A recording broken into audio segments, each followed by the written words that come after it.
اپنے پروگرام کا آغاز کریں گے اور میں درخواست دوں گا بھائی میتھیو کو کہ وہ آئیں اور آج کے ٹاپک پہ جو کہ بہت اہم ٹاپک ہے، جب ہم اسلامی ملک میں رہتے ہیں اور مسلم دوستوں سے ہماری بات چیت ہوتی ہے تو اس ٹاپک کے بارے میں وہ کافی بات چیت کرتے ہیں اور کہتے ہیں کہ جو لڑکا ابراہیم قربانی کے لیے لے کے گیا تھا وہ اسماعیل تھا، نہ کہ اسحاق۔ لیکن جب ہم اپنی بائبل مقدس کو پڑھتے ہیں اور اس کو دیکھتے ہیں تو وہ ہمیں بتاتی ہے کہ وہ وعدے کا فرزند یا وہ لڑکا جس کو لے کے ابراہیم گیا تھا وہ اسحاق تھا۔ تو بھائی میتھیو آج اس ٹاپک پہ بات کریں گے اور ہمیں سکھائیں گے بائبل، قرآن اور اسلامک لٹریچر کی مدد سے کہ وہ جو وعدے کا فرزند تھا یا وہ قربانی کے لیے جو لڑکا لے کے گئے تھے وہ اسماعیل نہیں بلکہ اسحاق تھا۔ تو میں آپ سب کی بھرپور تالیوں میں دعوت دیتا ہوں بھائی سلیمان میتھیو کو کہ وہ آئیں اور آج کے اس ٹاپک کے بارے میں ہم سب کو سکھائیں۔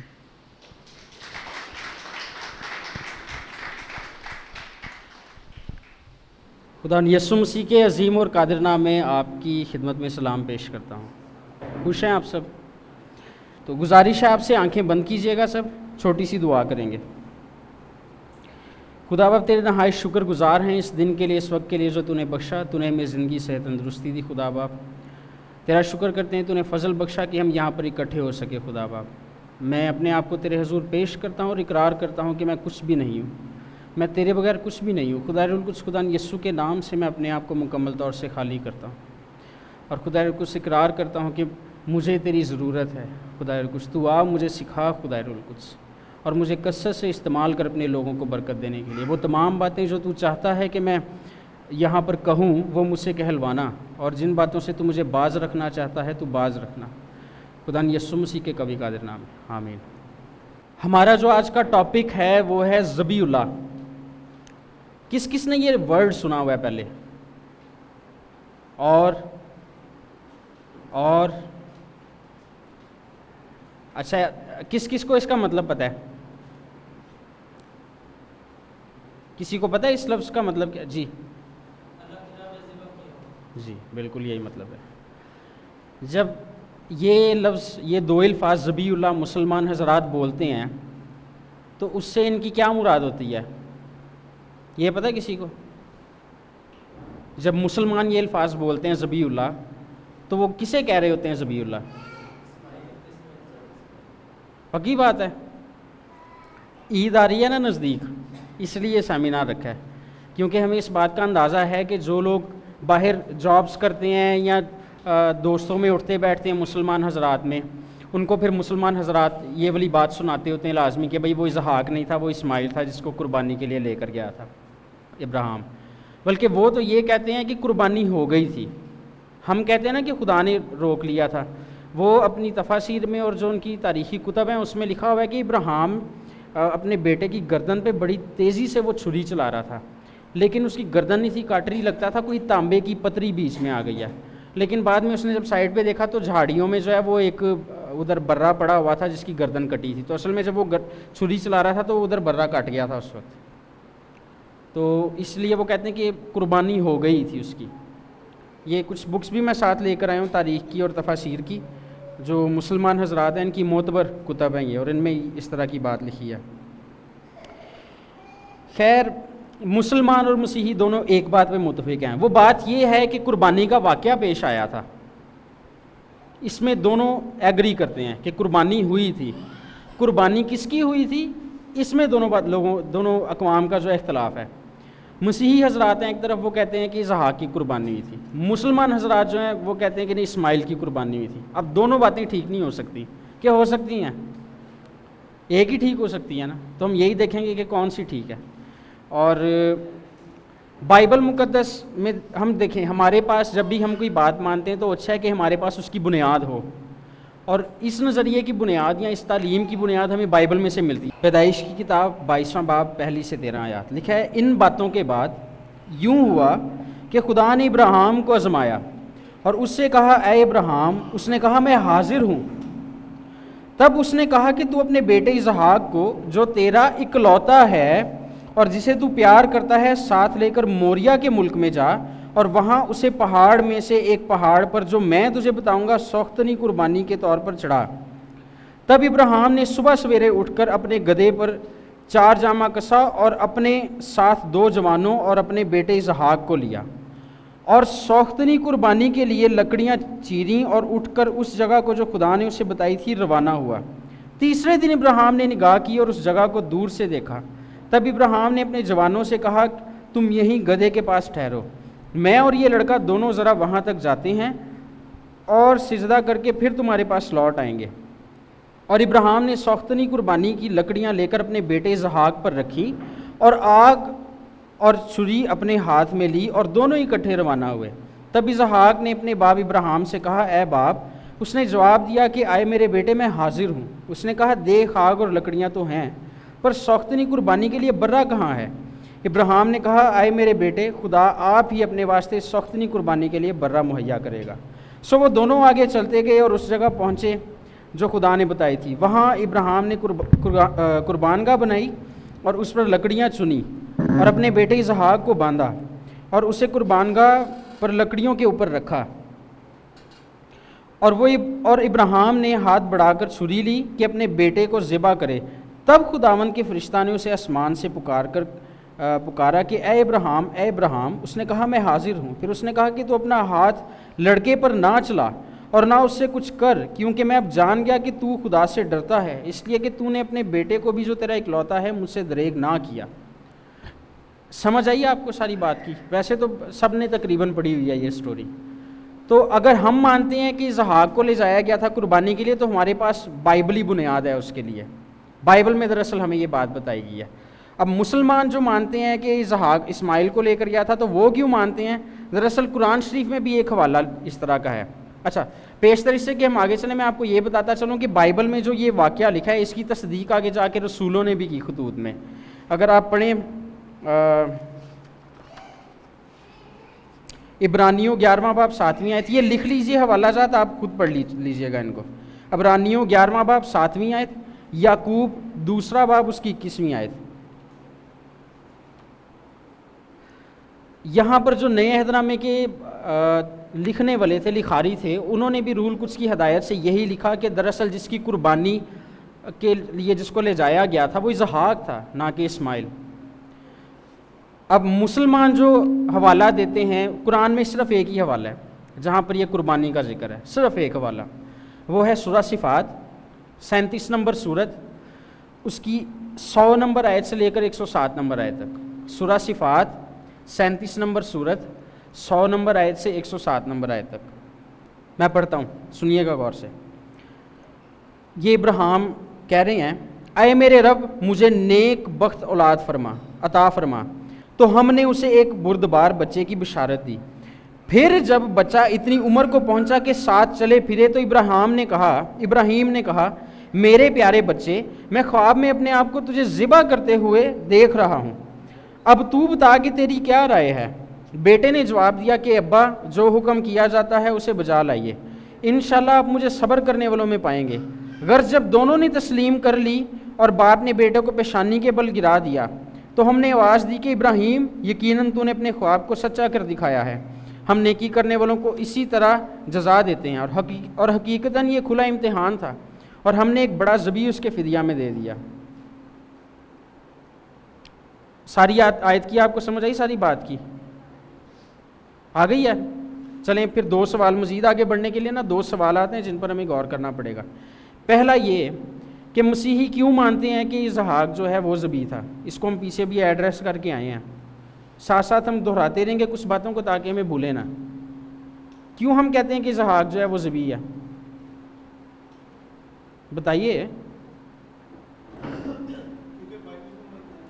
بالکل۔ مسلمان کیوں کہتے ہیں؟ کہاں پر مرقوم ہے قرآن میں؟ ہاں، پورے قرآن میں ایک جگہ پر یہ واقعہ، صرف ایک جگہ پر جو بھی ہم نے پڑھا ہے، یہاں پر نام ہی نہیں لکھا۔ یہاں پر لکھا ہے کہ ابراہیم نے خواب دیکھا اور اس نے خواب دیکھنے کے بعد اپنے بیٹے کو کہا کہ آئے بیٹا، میں خواب میں دیکھتا ہوں کہ میں تجھے قتل کر رہا ہوں، ذبح کر رہا ہوں۔ اب یہ والی بات ذبح کر رہا ہوں کس بیٹے کو کا یہ نہیں پتہ, ذکر ہی نہیں ہے اس کا.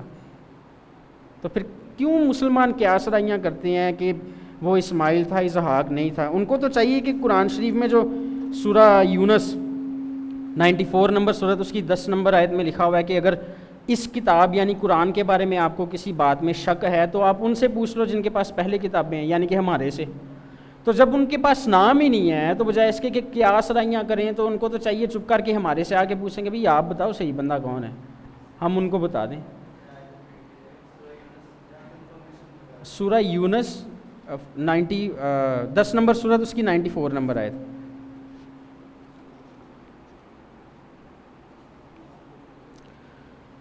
دس نمبر صورت اس کی 94 نمبر آیت. اچھا, لیکن اس بات کے باوجود بھی وہ اپنی اس بات پہ نا اٹل رہتے ہیں کہ اسماعیل ہی ہے ذبیح اللہ.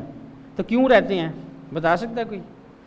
کیوں اتنا زور لگاتے ہیں اس بات پہ کہ اسماعیل کو ہی جو ہے وہ ذبیح اللہ ہونا چاہیے؟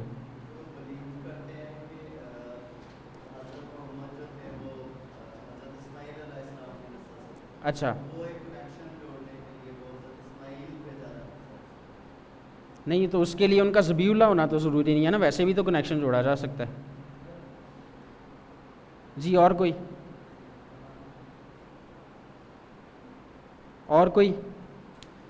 بتائیے, کچھ نہ کچھ تو بتائیں. سمجھ آ رہی ہے ویسے آپ کو ان باتوں کی کہ نہیں آ رہی؟ بھائی یہ تو روندی ہے, کسی بات سوال کا جواب نہیں دیتے آپ لوگ. کچھ بھی پوچھ لو جواب نہیں دیتے, ہاں نہ میں سر ہلا کے ایسے ایسے جواب دے دیا کریں, ایسے پر جواب دیا کریں. مسلمان حضرات کیوں کہتے ہیں, جب کہ قرآن میں نام ہی نہیں لکھا حضرت اسماعیل کا, پھر بھی وہ کیوں کہتے ہیں کہ اسماعیل ہی تھے ذبیح اللہ؟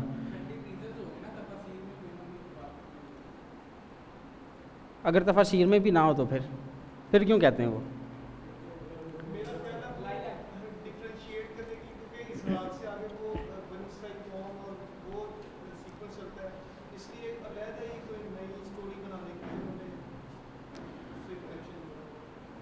چلیں میں بتا دوں, پھر ہار مان گئے ہیں. پھر دراصل مسلمانوں کے پاس بہت کم ایسی باتیں ہیں جن کو لے کر وہ حضرت محمد کو نبی ثابت کر سکتے ہیں. ان میں سے ایک بات یہ ہے کہ حضرت محمد کا ذکر جو ہے وہ بائبل میں ہے. دوسری بات جو ہے وہ یہ ہے کہ وہ اسماعیل کی نسل سے ہیں اور اسماعیل بھی ایک نبی تھا.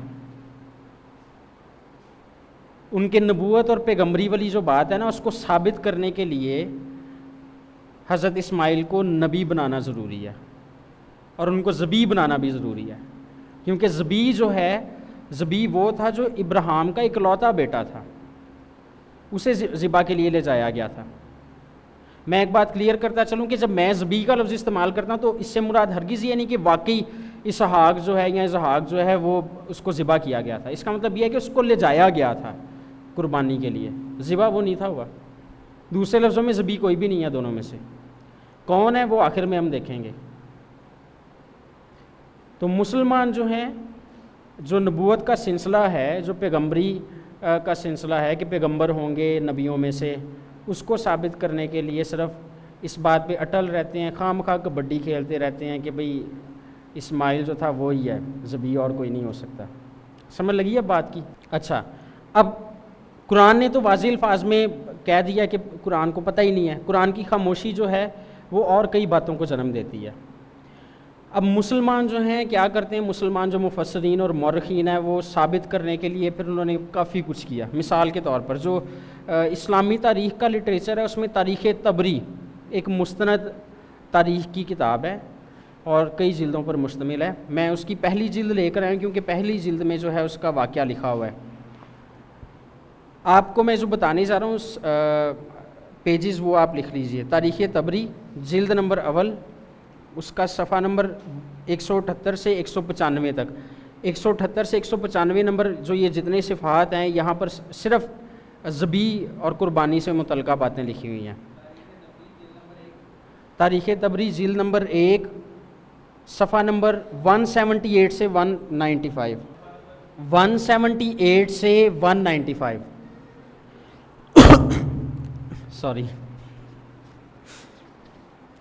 میں نے اپنی طرف سے نا منہ پہ ہاتھ رکھا تھا کہ آواز نہیں سے آ رہا اچھا یہ جو میں نے آپ کو بتایا ہے نا حوالہ، اگر آپ 175 نمبر صفحے سے شروع کریں گے پڑھنا تو آپ کو وہ ذبیح اللہ سے متعلقہ ہی ساری باتیں ملتی جائیں گی.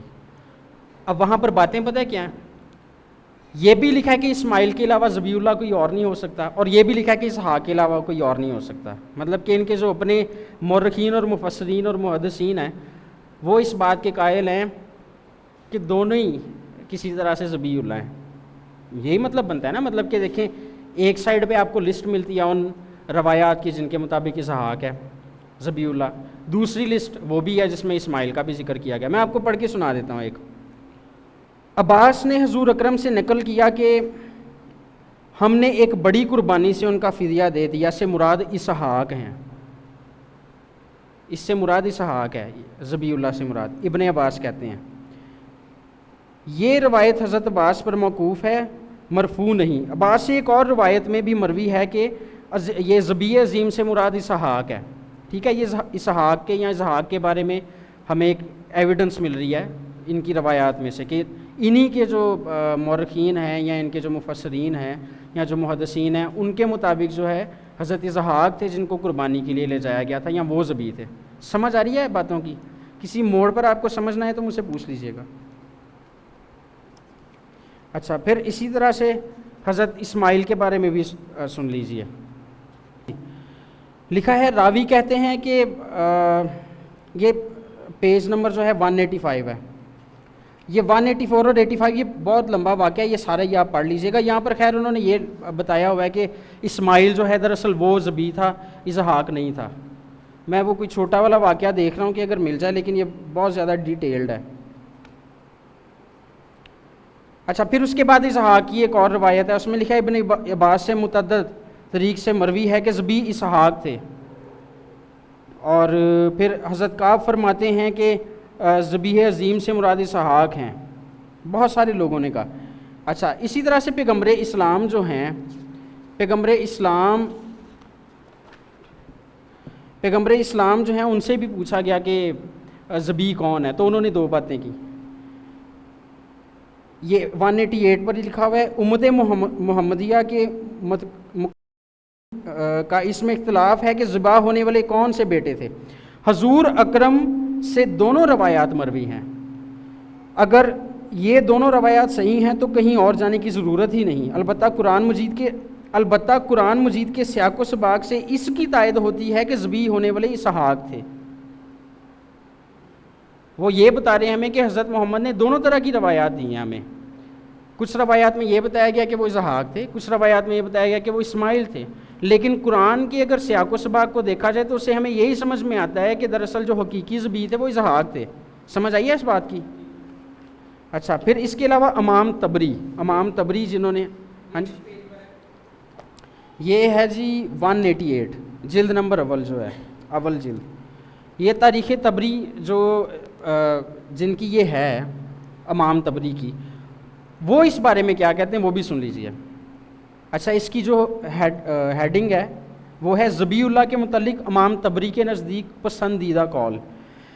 البتہ ہماری رائے یہ ہے کہ ذبیح اسحاق تھے. قرآن کریم کے سیاق سے بھی یہی معلوم ہو رہا ہے کہ صحیح قول یہ ہے کہ ذبیح اسحاق تھے.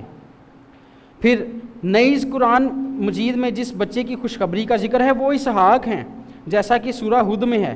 اور ابراہیم کی بیوی سارہ کھڑی ہوئی تھیں، پس وہ ہنس پڑی تو ہم نے اسے اسحاق اور اس کے بعد یعقوب کی خوشخبری سنائی. اس کے علاوہ قرآن مجید میں جہاں بھی بشارت کا ذکر آیا ہے وہ آپ کی بیوی سارہ سے پیدا ہونے والے بچے کی بشارت ہے. اور بشارت سے مراد اسحاق ہوں گے.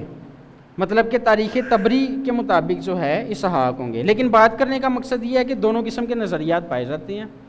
آپ کسی بھی اگر آپ یہ کریں کہ اپنا جو ہمارے مطلب کی روایات ہیں ان کو لے لیں اور باقی جو ہیں ان کو چھوڑ دیں تو وہ دیانتداری نہیں ہوگی، کیونکہ انہوں نے تو دونوں طرح کی روایات جو ہیں رقم کی ہیں نا. اگر آپ اسحاق والی جو ہیں ان کو مان لیں اور کہیں کہ اسماعیل والی کو نہیں ہم مانتے تو یہ اچھی بات نہیں ہے. اور اسی طرح سے اگر مسلمان اسماعیل ولی کو مان لیں اور اسحاق والوں کو جو ہے وہ نہ مانے تو وہ بھی اچھی بات نہیں ہے. تو ہونا یہ چاہیے کہ ایک بیلنسڈ بات ہو، اور ہمیں یہ دیکھنے کی ضرورت ہے کہ دراصل سچ کیا ہے۔ اس کے لیے پھر سب سے پہلے مسلمان جو ہیں ان کی انڈرسٹینڈنگ کو سمجھنے کی ضرورت ہے۔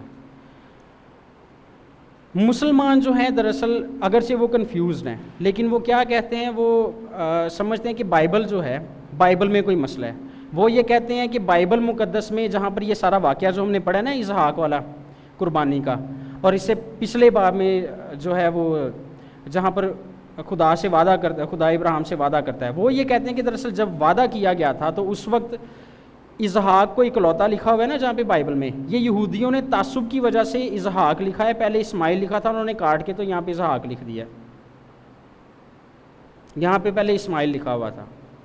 یہ ان کا اعتراض ہے یا ان کا یہ دعویٰ، آپ اس کو سمجھ لیں، کیونکہ وہ کہتے ہیں کہ اس کے پیچھے وجہ وہ یہ بیان کرتے ہیں کہ دیکھیں جب تک اسحاق پیدا نہیں ہوا تب تک 13 سال تک جو ہے اکلوتا بیٹا کون تھا؟ ایک ہی بیٹا تھا ابراہیم کا، کون تھا وہ؟ اسماعیل تھا نا۔ تو کہتے ہیں اس لیے پھر اکلوتا بیٹا وہی ہے، اسحاق بعد میں پیدا بھی ہو گیا تو اکلوتا بیٹا وہی رہے گا، کیونکہ وہ پہلوٹا بھی تھا۔ اچھا ویسے ایک آپس کی بات ہے، یہ جو کہتے ہیں نا کہ یہودیوں نے تعصب کی وجہ سے جو ہے نام بدل دیا تھا، اس سے پتہ کیا سمجھ میں آتی ہے بات؟ مجھے اس طرح سے بات سمجھ میں آتی ہے کہ یہودیوں کو پتہ تھا کہ اتنے 1000 سال بعد جو ہے ایک نبی برپا ہوئے گا عرب سے، دوسرے لفظوں میں ان پر واقعی الہام نازل ہوتا ہے، ورنہ کیسے ان کو پتہ چل سکتا تھا؟ تو یہ تو ہمارے حق میں بات جاتی ہے۔ پھر یہ تو کہتے ہیں کہ بائبل بدل گئی ہے، لیکن ان پہ تو واقعی الہام نازل ہوتا تھا۔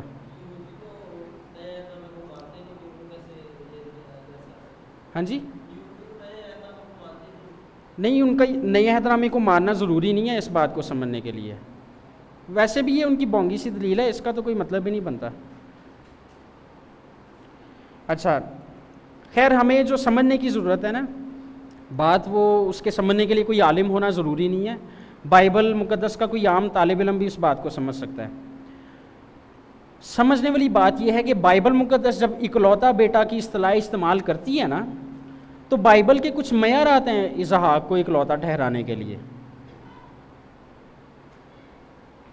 بڑا ہونے سے اکلوتا نہیں کوئی ہو جاتا، یہ بائبل کی سٹینڈرڈ کی میں بات کر رہا ہوں، بائبل کے معیار کی بات کر رہا ہوں۔ کچھ معیارات ہیں جن کی وجہ سے کوئی جو شخص ان معیارات پر پورا اترے گا صرف وہی اکلوتا کہلایا جا سکتا ہے۔ سمجھ تو نہیں آ رہی بات کی؟ واقعی نہیں آ رہی؟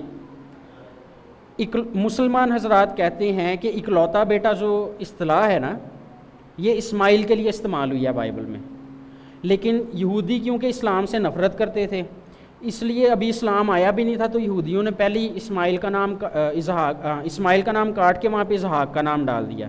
سمجھ آئی اس بات کی؟ اگلی بات یہ ہے کہ اکلوتا بیٹا جو ہے اصطلاح، وہ کہتے ہیں کہ اکلوتا اسماعیل ہے، ہم کہتے ہیں اسحاق ہے۔ اب ہم بائبل مقدس کے مطابق دیکھیں گے کہ اکلوتا کہلانے کے لیے کون سے ایسے معیارات ہیں کہ جن کے اوپر صرف حضرت اسحاق ہی پورے اترتے ہیں اور حضرت اسماعیل نہیں۔ اب سمجھ آئیے بات؟ اچھا، اس میں پہلے نمبر پر جو ہے بات وہ ہے کہ وعدے کا فرزند اور خوشخبری کا بیٹا، وعدے کا فرزند اور خوشخبری کا بیٹا اکلوتا کہلانے کے لیے ضروری ہے کہ وہ وعدے کا فرزند ہو، مطلب کہ اس کے بارے میں وعدہ کیا گیا ہو، اور وہ خوشخبری کا بھی بیٹا ہو۔ اب بائبل مقدس میں ہمیں کہاں پہ ثبوت ملتا ہے کہ وہ وعدے کا فرزند تھا یا وہ خوشخبری کا بیٹا تھا؟ پیدائش کی کتاب 18واں باب اس کی 1 سے 15 آیات، پیدائش کی کتاب 18واں باب 1 سے 15 آیات۔ یہ حوالے آپ گھر جا کے پڑھ لیجئے گا کیونکہ کافی ڈیٹیلڈ ہیں یہ۔ قرآن والے حوالے میں آپ کو پڑھ دوں گا کیونکہ قرآن شریف تو آپ کے پاس سب کے پاس نہیں نہ ہوگا یہ، بلکہ اگر آپ لوگ کاپیز کروا سکیں تو بعد میں اس کی کروا کے کاپیز نا، یہ صرف حوالہ جات اس میں لکھے ہوئے ہیں، تو یہ لے لیجئے گا مجھ سے، جو قرآن کے حوالہ جات میں نے بتانے ہیں آپ کو۔ پہلا حوالہ ہے سورہ ہود، 11ویں سورت، اس کی 69 آیت سے لے کر 73 نمبر آیت تک۔ ہاں جی، 11ویں سورت ہے، 69 سے لے کر 73 نمبر آیات۔ اچھا، یہاں پر لکھا ہے اور ہمارے بھیجے ہوئے ابراہیم کے پاس، ہمارے بھیجے ہوئے یعنی کہ فرشتے ابراہیم کے پاس خوشخبری لے کر آئے۔ کیا لے کر آئے؟ خوشخبری۔ انہوں نے کہا سلام، اس نے کہا سلام. اچھا یہاں پر لکھا ہے سلام, انہوں نے آپس میں ایک دوسرے کو سلام کیا, السلام علیکم نہیں کہا. اچھا لکھا ہے اس نے کہا سلام, پس دیر نہ کی کہ ایک بنا ہوا بچڑا لے آیا. پھر جب دیکھا کہ ان کے ہاتھ اس تک نہیں پہنچتے تو انہیں اجنبی سمجھا اور ان سے ڈرا. انہوں نے کہا خوف نہ کرو, ہم تو لوط کی قوم کی طرف بھیجے گئے ہیں. اور اس کی عورت کھڑی تھی, نام نہیں لکھا ہوا, عورت کا نام نہیں لکھا. ابراہیم کی عورت کھڑی تھی تب وہ ہنس پڑی. پھر ہم نے اسے اسحاق کے پیدا ہونے کی خوشخبری دی اور اسحاق کے بعد یعقوب کی. وہ بولی اے افسوس, کیا میں بوڑھی ہو کر جنوں گی, میرا خاوند بھی بوڑھا ہے. یہ تو ایک عجیب بات ہے. انہوں نے کہا کیا تو اللہ کے حکم سے تعجب کرتی ہے؟ تم پر اے گھر والو اللہ کی رحمت اور اس کی برکتیں ہیں, بے شک وہ تعریف کیا ہوا بزرگ ہے. اچھا یہ تھا ایک حوالہ. اس میں ہم نے یہ پڑھا کہ اسحاق کو اور اس کی بیوی کو, جو بڈھے ہو گئے تھے دونوں, ان کو آ کے فرشتوں نے خوشخبری دی کہ آپ کو ایک فرزند دیا جائے گا, آپ کو اولاد دی جائے گی. اور وہ متعجب تھے اس بات پہ کہ بھئی ہماری تو اتنی عمر ہو گئی ہے. ان کے نزدیک یہ اس طرح کی بات تھی کہ جیسے کوئی ان کا مذاق اڑا رہا ہو, اور وہ اس لیے وہ ہنس پڑی. اور اس نے کہا کہ بھئی یہ کیسے پاسبل ہے, ہم تو اتنے بوڑھے ہو گئے, ہمارے ہاں اولاد کیسے ہو سکتی ہے؟ تو پھر فرشتوں نے ان کو کہا کہ یہ خدا کی مرضی ہے اور یہ ہوگا آپ کے لیے. تو یہاں پر خوشخبری دی جا رہی ہے. اچھا اب اگر کوئی کہے کہ نہیں جی یہ ہاجرہ کی بات ہو رہی ہے تو پاسبل ہی نہیں ہے, اس لیے کیونکہ ہاجرہ کون سی بانجھ تھی جو اس کو خوشخبری کی ضرورت تھی؟ خوشخبری کی بات تو یہ سارا کے لیے تھی کیونکہ وہ بانجھ تھی.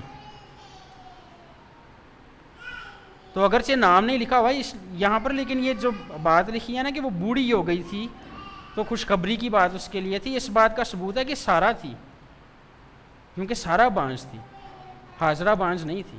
اور خوشی کی بات اسی کے لیے تھی, سارا کے لیے, کہ بانجھ ہونے کے باوجود, اتنی عمر کے اس حصے میں پہنچ جانے کے باوجود جب اولاد کا پیدا کرنا ممکن ہی نہیں تھا, اس کو فرشتگان آ کر یہ کہہ رہے ہیں کہ آپ کی اولاد ہوگی. یہ سارا کی بات ہو رہی ہے, ہاجرہ کی بات نہیں ہو رہی. ایک اور حوالہ لکھ لیں, سورہ صفات 37 نمبر سورت, 101 نمبر آیت اور 112 نمبر آیت. سورہ زاریات 51 نمبر سورت, 24 سے 30 نمبر آیات. لکھ لیے جی حوالے آپ نے؟ اچھا یہاں پر میں آپ کو پڑھ کے سناتا ہوں سورہ صفات والا حوالہ. 101 نمبر آیت میں لکھا ہے پس ہم نے اسے ایک لڑکے حلم والے کی خوشخبری دی. کیا دی؟ خوشخبری دی. تو خوشخبری کا بیٹا تھا اسحاق. اچھا ہمیں کیسے پتا ہے کہ یہاں پر اسحاق کی بات ہو رہی ہے؟ آگے اگر آپ 112, یہ 101 نمبر آیت ہے سورہ صفات کی, آپ اس کو پڑھتے پڑھتے آگے 112 اور 113 نمبر آیت پہ چلے جائیں تو وہاں پر لکھا ہوا ہے اور ہم نے اسے اسحاق کی بشارت دی کہ وہ نبی اور نیک لوگوں میں سے ہوگا. اور ہم نے ابراہیم اور اسحاق پر برکتیں نازل کی اور ان کی اولاد میں سے کوئی نیک بھی ہیں اور کوئی اپنے آپ پر کھلم کھلا ظلم کرنے والے بھی ہیں. سمجھ لگی ہے اس بات کی؟ یہاں پر واضح الفاظ میں لکھا ہوا ہے کہ خوشخبری جو ہے, ہم نے ان کو ایک نرم دل لڑکے کی خوشخبری دی اور یہ جو خوشخبری تھی یہ اسحاق کے بارے میں تھی. اچھا تیسرا حوالہ جو ہے وہ ہے سورہ زاریات 51 نمبر سورت, اس کی 24 سے 30 نمبر آیات. وہاں پر لکھا ہے کیا آپ کو ابراہیم کے معزز مہمانوں کی بات پہنچی ہے؟ جب کہ وہ اس پر داخل ہوئے پھر انہوں نے سلام کیا. ابراہیم نے سلام کا جواب دیا, خیال کیا کچھ اجنبی سے لوگ ہیں, پس چپکے سے اپنے گھر والوں کے پاس گیا اور ایک موٹا بچڑا تلا ہوا لایا, پھر ان کے سامنے لا رکھا. فرمایا کیا تم کھاتے نہیں؟ پھر ان سے خوف محسوس کیا. انہوں نے کہا تم ڈرو نہیں, اور انہوں نے اسے ایک دانشمند لڑکے کی خوشخبری دی. کیا دی؟ خوشخبری. پھر ان کی بیوی شور مچاتی ہوئی آگے بڑھی اور اپنا ماتھا پیٹ کر کہنے لگی کیا بڑھیا بانجھ جنے گی؟ کہ میں تو بڑھیا بھی ہوں, بانجھ بھی ہوں, میں کیسے جن سکتی ہوں؟ انہوں نے کہا تیرے رب نے یوں ہی فرمایا ہے, بے شک وہ حکمت والا دانا ہے. سمجھ آئی یہاں تک بات کی؟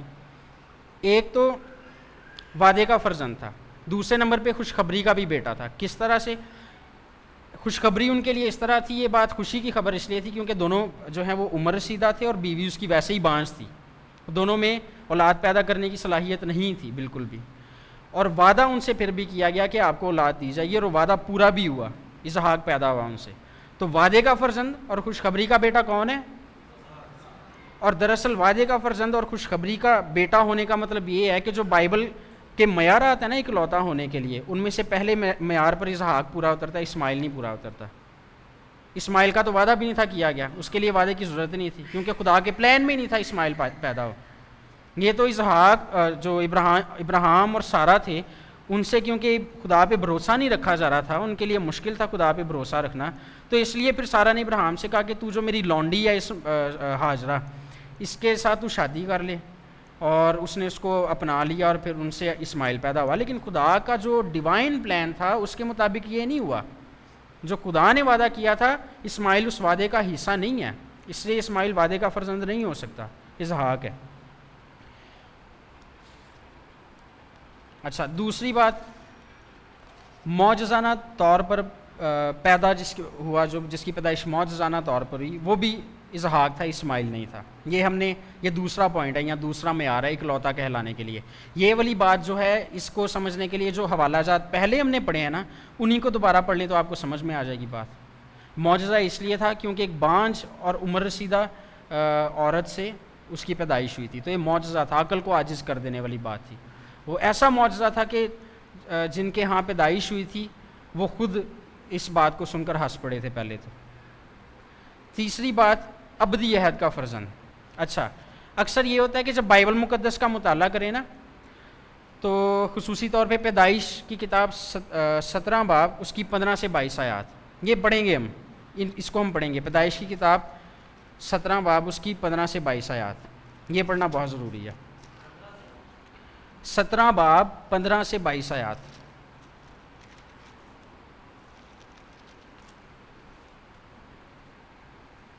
یہاں پر لکھا ہے, اور خدا نے ابراہیم سے کہا, سنیے, اور خدا نے ابراہیم سے کہا کہ ساری جو تیری بیوی ہے سو اس کو ساری نہ پکارنا, اس کا نام سارا ہوگا, اور میں اسے برکت دوں گا اور اس سے بھی تجھے ایک بیٹا بخشوں گا. یقیناً میں اسے برکت دوں گا کہ قومیں اس کی نسل سے ہوں گی. کیا ہوں گی؟ قومیں اس کی نسل سے ہوں گی, اور عالم کے بادشاہ اس سے پیدا ہوں گے. تب ابراہیم سرنگوں ہوا اور ہنس کر دل میں کہنے لگا, کیا 100 برس کے بڈھے سے بھی کوئی بچہ ہوگا؟ اور سارا کے جو 90 برس کی ہے اولاد ہوگی. اور ابراہیم نے خدا سے کہا, کاش اسماعیل ہی تیرے حضور جیتا رہے. تب خدا نے فرمایا کہ بے شک تیری بیوی سارا کے تجھ سے بیٹا ہوگا, تو اس کا نام اسحاق رکھنا, اور میں اس سے اور پھر اس کی اولاد سے اپنا جو ابدی عہد ہے باندھوں گا. کون سا عہد؟ ابدی عہد باندھوں گا. اور اسماعیل کے حق میں بھی میں نے تیری دعا سنی. دیکھ, میں اسے برکت دوں گا اور اسے برومند کروں گا اور اسے بہت بڑھاؤں گا, اور اس سے 12 سردار پیدا ہوں گے, اور میں اسے ایک بڑی قوم بناؤں گا. لیکن میں اپنا عہد اسحاق سے باندھوں گا جو اگلے سال اسی وقت معین پر سارا سے پیدا ہوگا. سمجھ آئی ہے ساری بات کی؟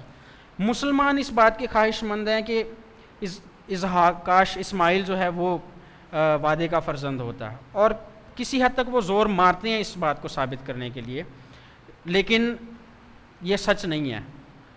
ابراہیم کی بھی مسلمانوں والی خواہش تھی, ابراہیم نے بھی اس خواہش کا اظہار کیا اور کہا کہ کاش اسماعیل ہی تیرے حضور جیتا رہے. ابراہیم کی بھی یہ خواہش تھی, لیکن خدا کے پلان میں نہیں تھا. خدا نے ابراہیم کی اس خواہش کو جو ہے سراہا اور اسے یہ کہا کہ میں نے یہ والی بات سن لی ہے, اور اس لیے میں اسماعیل کو بھی برکت دوں گا, لیکن جو اپنا ابدی عہد ہے نا وہ میں اسحاق سے باندھوں گا, اور اس کے بعد اس کی نسل کے ساتھ باندھوں گا. ابدی عہد سے یہ مراد ہے کہ نبوت اور پیغمبری کا سلسلہ اسحاق کی نسل سے آگے چلے گا, اسماعیل سے نہیں چلے گا, اور جو نجات دہندہ تھا وہ بھی اسی نسل سے آنا تھا. سمجھ آئیے آپ کو ابدی عہد والی بات کی؟ اب آپ کا مزید وہ کلیئر ہو گیا ہوگا کانسیپٹ کہ کیوں مسلمان اسماعیل کو بنانا چاہتے ہیں ذبیح اللہ, کیونکہ ابدی عہد جو ہے اس کا مسئلہ ہے. ہاں, اب ابدی عہد کو وہ کئی دفعہ نہیں سمجھتے. میرا ایک مناظرہ ہوا تھا, اس میں بار بار اس بات پر زور دے رہا تھا کہ بھئی ابدی عہد کا مسئلہ یہاں پہ, تو پھر اٹھ کے بار بار کہتا تھا یہ دیکھیں یہ پڑھیں تو صحیح, یہاں پر اسماعیل کو بھی خدا نے کہہ رہا ہے کہ میں برکت دوں گا اسے. تو ہم اس بات سے تو نہیں انکار کر رہے کہ خدا نے برکت نہیں دینی, خدا نے برکت دینی ہے, خدا نے کہا ہے کہ میں برکت دوں گا, لیکن ابدی عہد باندھنے کی بات نہیں کی خدا نے. ابدی عہد اسحاق سے ہی ہوگا. ہاں بالکل اسی طرح سے کہ آپ اپنے بھائی کو جو ہے, اپنے چھوٹے بھائی کو جن کے چھوٹے بھائی ہیں یا جن کے بچے ہیں جوان, جن کے بیٹے ہیں, آپ ان کو 5,000 روپے دیتے ہیں اور کہتے ہیں کہ جاؤ بھی ایک پینٹ شرٹ لے آؤ, اور ساتھ جو اس کا دوست ہوتا ہے کہ اسے ایک میٹھا پان بھی 10 روپے کا کھلا دینا وہاں سے, اور یہ بالکل اس طرح کی بات ہی ہے، اسحاق کے ساتھ پینٹ شرٹ والی بات ہوئی ہے، اور اسماعیل کے ساتھ میٹھے پان والی بات ہوئی ہے۔ ابدی عہد جو ہے وہ اسحاق کے ساتھ باندھا گیا، اور جو برکات کی بات ہے وہ اسماعیل کو کہا ہے خدا نے کہ اسے میں برکت دوں گا، کیونکہ ابراہیم نے التجا کی تھی۔ اچھا، یہ تو تھی بائبل کی بات۔ قرآن شریف میں لکھا ہوا ہے کیا ایسا کہ ابدی عہد جو ہے وہ اسحاق سے باندھا جائے گا، یا اس کے بعد اسی کی نسل سے آگے پیغمبر اور نبی نکلیں گے؟ تو اس کے لیے بھی آپ حوالہ جات لکھ لیں قرآن میں سے۔ سورہ ہود 11ویں صورت اس کی 71 نمبر آیت، سورہ ہود 11 نمبر صورت 71 نمبر آیت۔ دوسرا حوالہ ہے سورہ مریم 19 نمبر صورت اس کی 49 نمبر آیت، سورہ مریم 19 نمبر صورت 49 نمبر آیت، سورہ عنکبوت 29 نمبر صورت اور اس کی 27 نمبر آیت، سورہ عنکبوت 29 نمبر صورت اور اس کی 27 نمبر آیت۔ لکھ لیے حوالہ جات؟ یہ میں آپ کو پڑھ کے سناتا ہوں۔ لکھا ہے، سورہ ہود والا حوالہ پڑھنے لگا ہوں۔ اور اس کی عورت کھڑی تھی، تب وہ ہنس پڑی، پھر ہم نے اسے اسحاق کے پیدا ہونے کی خوشخبری دی، اور اسحاق کے بعد یعقوب کی، یعنی کہ آگے سلسلے کو جاری کیا جا رہا ہے۔ یہ خوشی کی بات تھی کہ اسحاق کے بعد آگے یعقوب نے بھی پیدا ہونا ہے۔ یہ ابدی عہد کا دراصل یہاں پہ تذکرہ ہو رہا ہے۔ نہیں اگر آپ کو سمجھ آئی آگے پڑھتے ہیں۔ لکھا ہے، پھر جب ان سے علیحدہ ہوا اور اس چیز سے جنہیں وہ اللہ کے سوا پوچھتے تھے، ہم نے اسحاق اور یعقوب عطا کیا، اور ہم نے ہر ایک کو نبی بنایا۔ نبی کس کی نسل سے نکلنے تھے؟ قرآن اس بات کا اعتراف کرتا ہے۔ پھر اس کے بعد سورہ عنکبوت والا جو حوالہ ہے اس میں لکھا ہے، اور ہم نے اسے اسحاق اور یعقوب عطا کیا، اور اس کی نسل میں نبوت اور کتاب مقرر کر دی، اور ہم نے اسے اس کا بدلہ دنیا میں دیا، اور وہ آخرت میں بھی البتہ نیکوں میں سے ہوگا۔ تو بائبل مقدس نے تو کہا ہے کہ جو ابدی عہد ہے وہ بھی خدا نے کس سے باندھا تھا؟ قرآن شریف نے بھی اس بات کا اعتراف کیا۔ اچھا جی، اب یہ 3 حوالہ جات جو میں نے آپ کے سامنے پڑھے، ان کے مطابق بھی جو ہے ابدی عہد کا فرزند کون ہے؟ اسحاق۔ 3 باتیں ہم نے دیکھی۔ پہلے نمبر پر کیا دیکھا؟ خوشخبری کا بیٹا اور وعدے کا فرزند کون ہے بائبل اور قرآن کے مطابق؟ اسحاق۔ پھر دوسرے نمبر پر کیا دیکھا ہم نے؟ معجزانہ طور سے جس کی پیدائشی وہ کون ہے؟ اسحاق۔ تیسرے نمبر پر کیا دیکھا ہم نے؟ ابھی ابدی عہد کا فرزند کون ہے؟ اسحاق۔ تو پھر اکلوتا کون ہوا؟ تو پھر ذبیح کیسے یہ اسماعیل کو بنا لیتے ہیں؟ سوال ہی نہیں پیدا ہوتا۔ اچھا، سورہ بقرہ دوسری صورت 140 نمبر آیت میں لکھا ہے، جو لسٹ ہے نا یہاں پہ ابراہیم، اسحاق، یعقوب کی، اس لسٹ میں اسماعیل کا بھی نام آ گیا ہوا ہے اچانک۔ سورہ بقرہ دوسری صورت 140 نمبر آیت میں یہ جو نبیوں والی لسٹ ہے اس میں اسماعیل کا نام بھی ہے، لیکن وہاں پہ یہ بات نہیں ہو رہی کہ وہ نبی ہے کہ نہیں، وہاں پہ بات نہیں ہو رہی، وہاں پہ ان کے نبی ہونے سے متعلقہ یا نبوت سے متعلقہ کوئی بات نہیں ہو رہی، عام بات ہو رہی ہے کہ وہ نیک لوگ تھے۔ بلکہ قرآن شریف میں بیشتر مقامات پر جب حضرت اسماعیل کا ذکر ہے تو وہاں پر یہی لکھا ہے کہ وہ نیک تھے، وہ اچھے تھے۔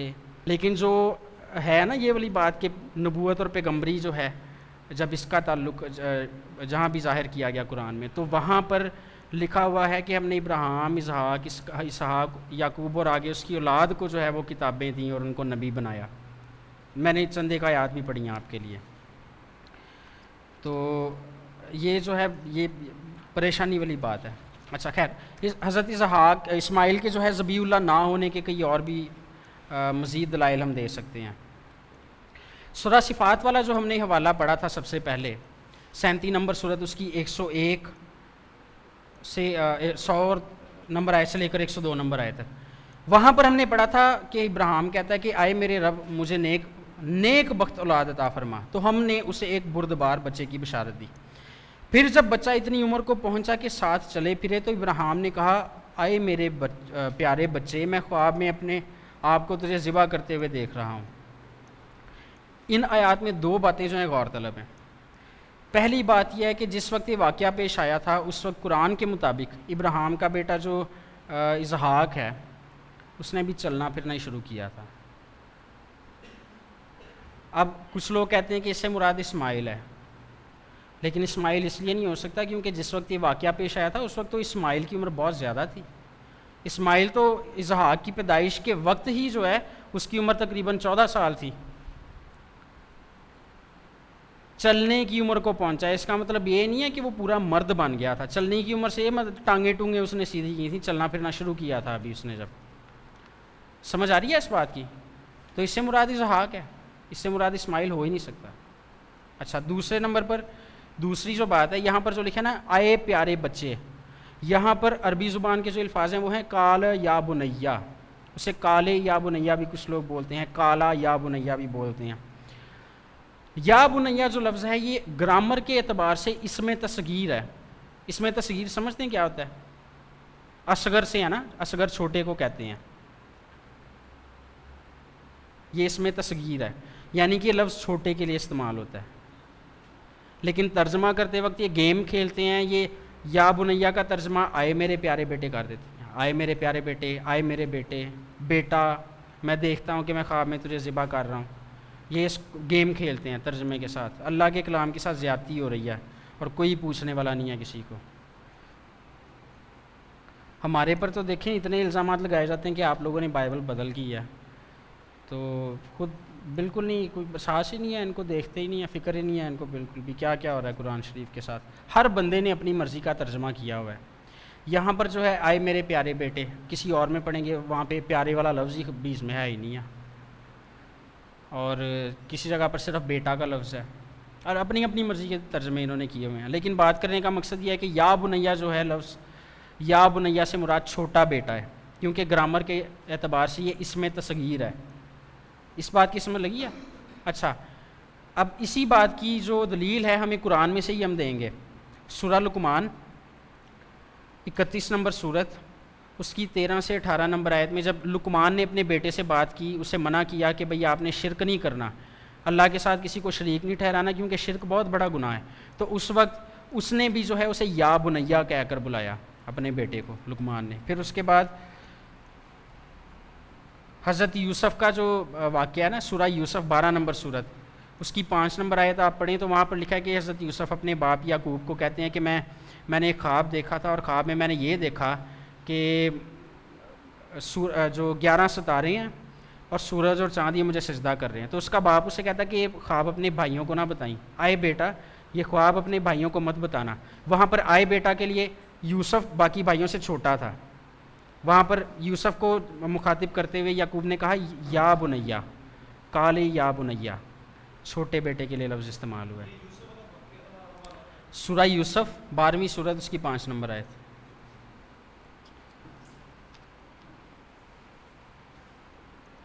سمجھ لگی یہاں تک ساری باتوں کی؟ اچھا، ایک اور ریزن کہ اسماعیل کیوں نہیں ہو سکتے، مطلب سینس نہیں بنتی نا، کچھ باتیں ہوتی ہیں جن کو عقلی دلائل پر بھی پرکھنا چاہیے۔ اب یہ بات ان میں سے ایک ہے جو بتانے جا رہا ہوں۔ پہلے دیکھیں، اسماعیل کو اور ہاجرہ کو حضرت ابراہیم نے گھر سے نکال دیا، اسلامی روایات کے مطابق وہ جا کے وہاں پر ایڑیاں رگڑتے رہے، اور ایڑیاں رگڑنے سے پھر وہ آب زمزم نکل آیا، مطلب کہ بہت زیادہ برا حال تھا، بڑی زیادتی ہوئی تھی۔ اب اتنا سارا ظلم ڈھایا ابراہیم نے ان کے اوپر، اور بعد میں ابراہیم جا کے ہاجرہ کو کہتا ہے کہ بھئی اپنا بیٹا تو دوسرا قربان کر کے آتا ہوں میں، اس کی گردن اتار کے آتا ہوں میں، وہ دے دے گی؟ عقلی دلائل پر یہ بات پوری نہیں اترتی، سمجھ نہیں آتی کیسا ہو سکتا ہے، کیوں دے گی وہ اپنا بیٹا؟ سب سے پہلے تو اس کو اس بات پہ لڑائی کرنی چاہیے تھی کہ بھئی آپ یہ بتائیں کہ آپ نے نکالا کیوں تھا ہمیں، اور اب کس حق سے ہمارے پاس آئے ہیں آپ؟ اور پھر آپ یہ جو روایات پڑھیں نا اس سے متعلقہ کہ ابراہیم اسماعیل کو ملنے جاتے تھے، یہ کہتے ہیں کہ صفا و مروہ نہیں ہے جو مکہ میں، وہاں پر جا کے شفٹ ہو گئے تھے ہاجرہ اور جو اسماعیل تھے، اور حضرت ابراہیم آئے دن ہی پہنچے ہوتے تھے، جیسے لاہور قصور نہیں ہے ادھر، انہوں نے لاہور قصور بنایا ہوا ہے، ابھی کہ ہزاروں میل کا فاصلہ تھا، ہزاروں میل کا فاصلہ تھا، اور اس دور میں تو نہ ہوائی جہاز تھے، پر ٹرینیں بھی نہیں تھیں، نہ اپنا وہ تھے بسیں بھی نہیں تھے چلتی، نہ موٹر سائیکل بھی نہیں تھی اس دور میں، اور چیریٹس بھی میرا خیال ہے نہیں تھے، ہاں جی، تو اونٹ ہوتے تھے یا جو بھی گدھا ہوتا تھا، اس کو سواری کے لیے استعمال کیا جاتا تھا۔ تو دیکھیں وہ، لیکن پھر بھی بڑی ہمت ہے ان کی کہ پہنچ جاتے تھے ہر دوسرے دن نہیں ادھر، چھوٹی سی بات نہیں، انہوں نے پہنچ جانا کرنا ٹائم سے۔ تو یہ بڑی عجیب بات ہے، یہ ایسی باتیں جو عقلی دلائل پر پوری نہیں اترتی۔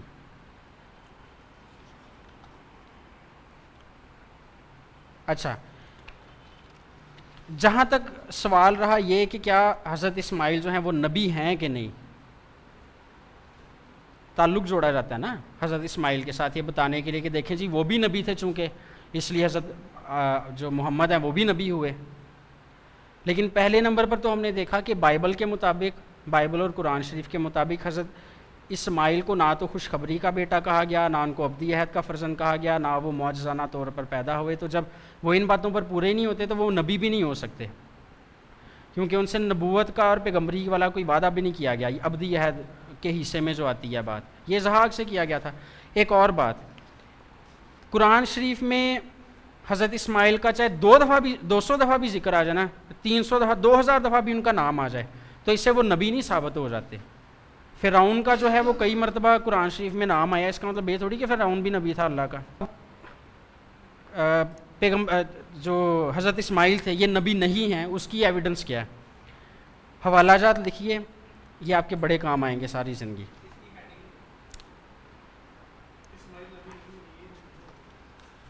اسماعیل نبی نہیں تھے بس.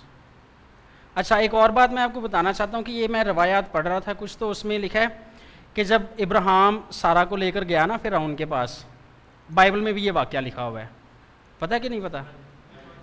ہاں، تو وہاں پر یہ ہے کہ اس نے جب اس نے سارہ کو ہاتھ لگانے کی کوشش کی ہے نا جب، تو اس کا ہاتھ جو ہے وہ ایسے ہو گیا، پتہ کچھ ہو گیا اس کے ہاتھ کو.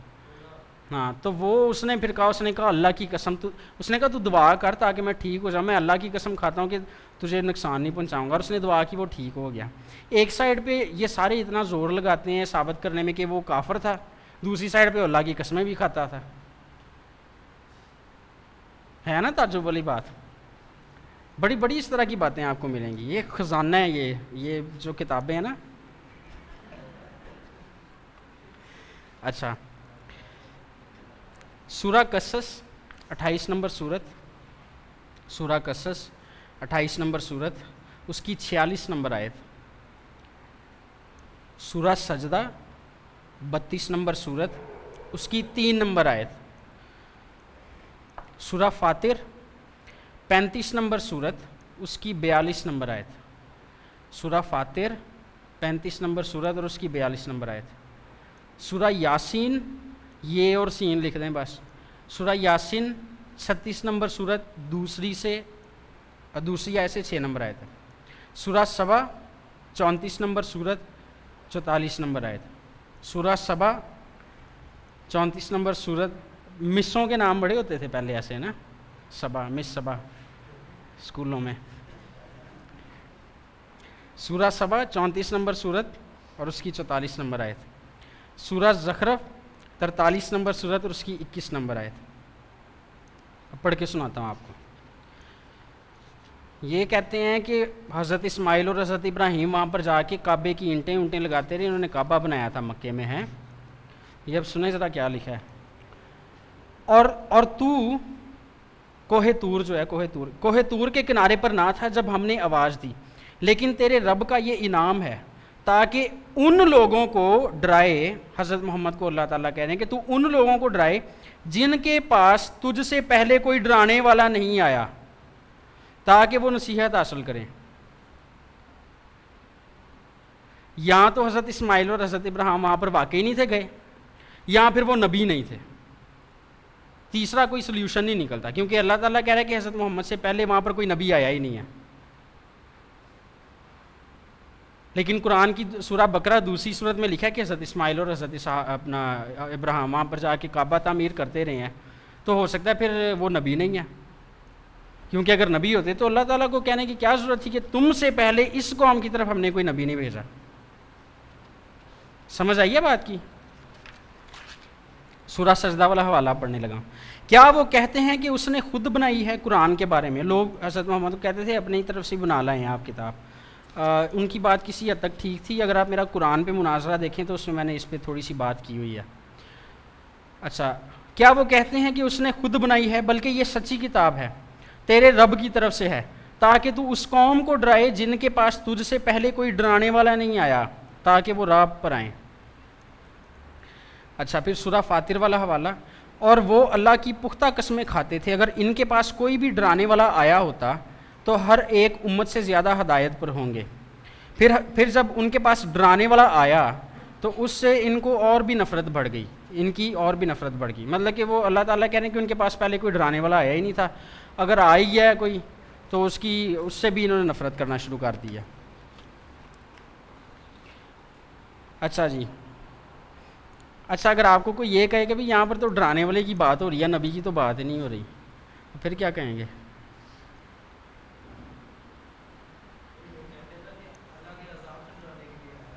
ہاں, اور کوئی بات؟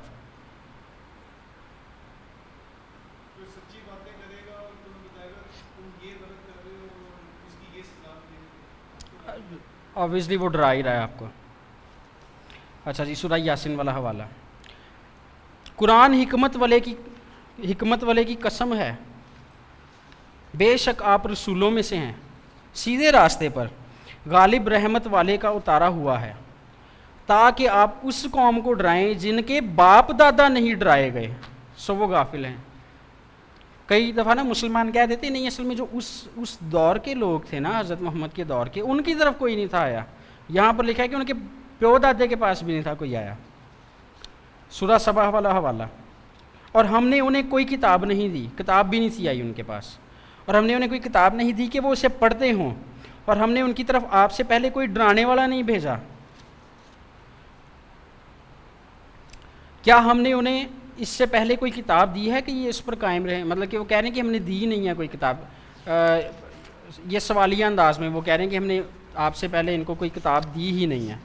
تو حضرت اسماعیل دراصل جو ہیں وہ تو نبی بھی نہیں تھے, اگر نبی تھے تو پھر وہ وہاں پر گئے نہیں تھے, کیونکہ اللہ تعالیٰ کا کہنا ہے کہ حضرت محمد سے پہلے وہاں پر کوئی ڈرانے والا یعنی کہ نبی نہیں پہنچا اس قوم کی طرف. کلیئر ہوئی یہ بات؟ تو ذبیح پھر کون تھا؟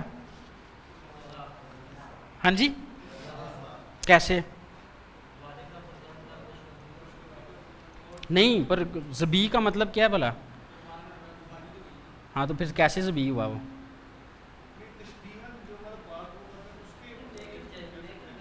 ہاں جی,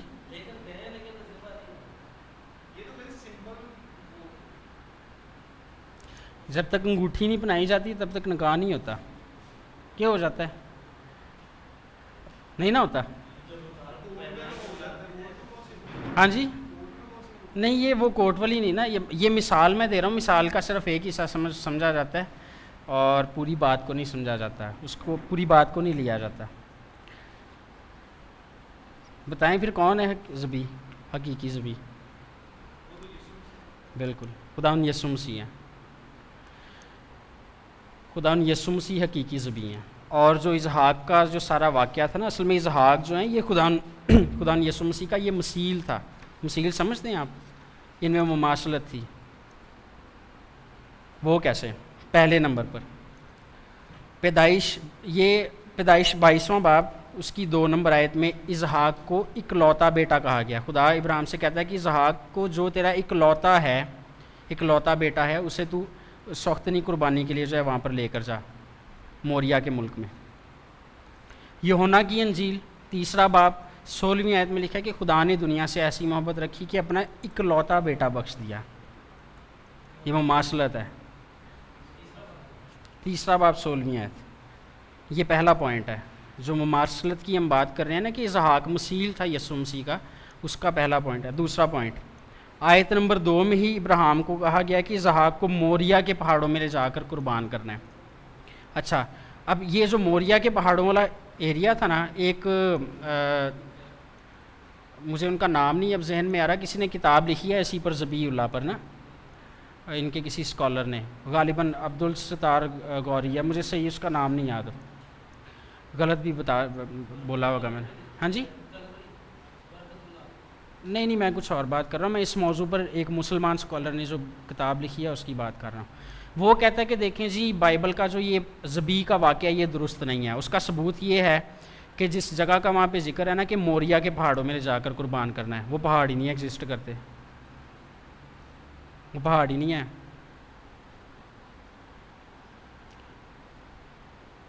کیا جواب دیں گے اس کا؟ وہ جگہ وجود ہی نہیں رکھتی. بتائیے. وہ بائبل میں اس کا جواب جی نہیں، یہ تو ان پہ سوال ہے نا، لیکن ان کا سوال ابھی بھی ہمارے پر ہے اسی طرح، ہم نے جواب دینا ہے اس کا. عامر لیاقت پتہ ہے کیا کہتا ہے؟ لگاؤ تکا مسلمانوں، لگائیں آپ بھی تکا. نہیں پتہ؟ ہاں یہی بات ہے. پاکستان جو ہے 47 سے پہلے تھا ہی نہیں. ہاں اسی طرح سے کراچی کا پہلا نام کیا تھا پتہ ہے کسی کو؟ ہاں تو اب اگر کوئی اٹھ کے یہ کہہ دے کہ بھئی وہ جو آپ نام لیتے وہ تو جگہ ایگزسٹ ہی نہیں کرتی، تو پھر کیا کہیں گے آپ؟ آپ کو یہ کہنا چاہیے کہ بھائی اپنے دماغ کا علاج کراؤ. وہ پرانا نام تھا، اب نیا نام کراچی ہے، پر اس طرح نہیں آپ نے کہنا. بس آپ اسی طرح اگلا حصہ کہہ دیجیے گا، پچھلا نہیں کہنا، برا لگ سکتا ہے نا کسی کو. کراچی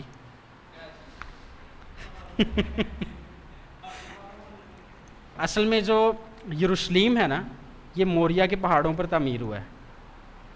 ابراہیم کو خدا نے کہا کہ اسحاق کو موریا کے پہاڑوں میں قربان کرنا ہے. یسوع مسیح بھی یروشلیم میں گئے اور وہاں پر قربان ہوئے، اسی جگہ پر جو پہلے موریا تھی اور اب یروشلیم ہے. تواریخ کی کتاب میں اس کا حوالہ بھی ہے، وہاں پر لکھا ہوا ہے کہ وہاں پر وہ اسی پہاڑ پر، انہی پہاڑوں پر جو ہے یروشلیم کو تعمیر کیا گیا تھا. سمجھ آئیے اس بات کی؟ یہ دوسرا پوائنٹ تھا. تیسرا پوائنٹ آیت نمبر 3 میں لکھا ہوا ہے کہ ابراہیم گدھے کو ساتھ لے کر گیا تھا، گدھے پر انہوں نے سفر کیا تھا موریا کے ملک میں جانے کے لیے. یسوع مسیح جب یروشلم میں داخل ہوئے تو انہوں نے کس پر سفر کیا تھا؟ گدھے پر. پانچواں پوائنٹ نہیں چوتھا پوائنٹ. اچھا آیت نمبر 3 میں بھی یہ بھی لکھا ہوا ہے کہ ابراہیم اور اسحاق کے ساتھ 2 آدمی بھی تھے جو ان کے ساتھ گئے تھے، جن کو ابراہیم نے وہاں پر کہا تھا کہ تم یہیں پہ رکو، میں اور میرا بیٹا آگے جا کے سجدہ کر کے واپس آتے ہیں. یسوع مسیح بھی 2 لوگوں کے درمیان میں مصلوب کیا گیا تھا. ہاں ٹھیک ہے. پانچواں پوائنٹ آیت نمبر 4 میں ابراہیم اور اسحاق نے 3 دن کا سفر طے کیا اور پھر وہ جا کر اس جگہ پر پہنچے. یسوع مسیح 3 دن قبر میں رہے. پھر اس کے بعد آیت نمبر 6 میں ابراہیم نے سوختنی قربانی کے لیے جو لکڑیاں تھیں پہلے ان کو اسحاق کے اوپر رکھا. جب اپنے دو ملازم تھے نا، جو 2 لوگ تھے، ان کو کہا کہ یہاں پر رک جاؤ، تو اس کے بعد پھر اسحاق کو لکڑیاں پکڑائیں، اس کے اوپر رکھ دیا، کندھے پر رکھ دیا یا جس طرح بھی. اور بعد میں 9ویں آیت میں لکھا ہوا ہے کہ انہی لکڑیوں کو جب اس نے چنا قربان گاہ بنائی تو انہی لکڑیوں کے اوپر اسحاق کو رکھا. یسوع مسیح نے بھی لکڑی کی صلیب اٹھائی، ان کے اوپر بھی صلیب کو رکھا گیا اور وہ گلگتہ کے مقام پر پہنچے اور وہاں پر اسی لکڑی کی صلیب پر ان کو لٹکایا گیا. آیات نمبر 7 اور 8 میں اسحاق ابراہیم سے پوچھتا ہے کہ بھئی ہمارے پاس سارا سامان تو ہے، قربانی کے لیے برہ کہاں سے آئے گا؟ ابراہیم پتہ کیا کہتا ہے؟ یاد ہے کسی کو؟ کیا کہا تھا اس نے کہا کہ قربانی، سوختنی قربانی کے لیے خدا خود برہ مہیا کرے گا. یوحنا کی انجیل پہلے باب کی 29 آیت میں جب یسوع مسیح کو یوحنا استباغی نے آتے دیکھا اپنی طرف تو اس نے پتہ کیا کہا؟ یہ ہے خدا کا برہ جو جہان کے گناہ اٹھا لے جاتا ہے. تو اسحاق جو ہے وہ یسوع مسیح کا مثیل تھا. حقیقی قربانی جو تھی وہ یسوع مسیح کی ہوئی، اور حقیقی ذبیح اللہ کون ہے؟ خدا یسوع مسیح ہے. اور آج جو بھی خدا یسوع مسیح کو ان کی اس قربانی کو قبول کرتا ہے، ان پر ایمان لے کر آتا ہے، وہ ہمیشہ کی زندگی کا وارث کہلاتا ہے. اس پر سزا کا حکم نہیں ہوتا. یوحنا کی انجیل 3 باب کی 16 سے 18 آیت میں لکھا ہے کہ جو کوئی اسے قبول کرتا ہے اس پر سزا کا حکم نہیں ہوگا، لیکن جو کوئی اسے قبول نہیں کرتا اس پر سزا کا حکم ہو چکا، مہر لگ گئی ہے، اب وہ دوزخی ہے پکا. تو اس لیے خدا یسوع مسیح کو شخصی طور پہ اپنا نجات دہندہ قبول کرنا بہت ضروری ہے ہمارے لیے. اب جب آپ سے کوئی مسلمان دوست پوچھیں گے کہ بھئی ذبیح اللہ آپ کو پتہ ہے اسماعیل تھا، تو آپ ان کو بتا سکتے ہیں، امید ہے کہ بتا سکیں گے کہ نہیں اسماعیل نہیں تھا. پہلے نمبر پر ذبیح اسحاق اور اسماعیل میں سے کوئی نہیں تھا، لیکن قربانی کے لیے اسحاق کو لے جایا گیا ساتھ. دوسرے نمبر پر بولا کیا؟ حقیقی ذبیح یسوع مسیح تھے. سمجھ آئی ساری بات کی؟ تو بس اتنی سی بات ہی تھی. آپ کے جو سوالات ہیں وہ لکھ لیں, تو دوسرے سیشن میں کویسچن آنسر پہ پھر ہم بات کریں گے سوالات. شکریہ.